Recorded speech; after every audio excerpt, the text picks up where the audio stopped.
The core of the pro-life position is that the unborn are living human beings, and as such, they have the same right to life as the born. Since the day this battle began, that has consistently been the principle upon which our movement operates.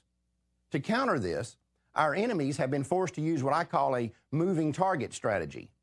In the early days, they insisted that the unborn were just globs of tissue. When we exposed that as a lie, they switched gears and started saying that while the unborn might be more than just tissue, they certainly weren't human. When we blew that one out of the water, they said that they could be human, but are not human beings. When that gibberish was discredited, they conceded, okay, they might be human beings, but they aren't persons. They take this position despite the fact that there is no word in the English language to describe a human being who is not a person. But I guess these people can't concern themselves about trivial matters like that. The point is, because the pro-choice position is not based on any fundamental truth, it changes to meet circumstances. And today, with all their semi-lucid arguments having crashed and burned, the pro-choice mob is more and more often turning to the absurd.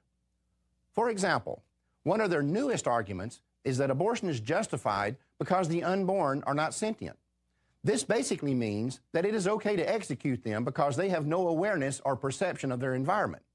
Of course, not only is this claim unproven, it is also irrelevant. Even if it were possible to scientifically prove that the unborn are not sentient, that would provide no moral justification for their execution. They are living human beings, and what they are aware of or unaware of has no bearing on that. But you know, there's a bizarre irony in this sentience argument. At the same time that abortion defenders are saying it's okay to kill the unborn because they're not sentient, the federal courts are taking the opposite position regarding capital punishment.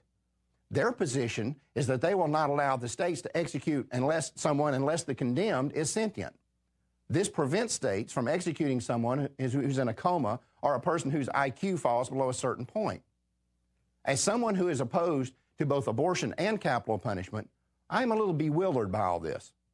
Are we really saying that we can legally kill innocent people because they are not sentient, but we can only kill guilty people if they are sentient? The whole thing seems pretty bizarre to me.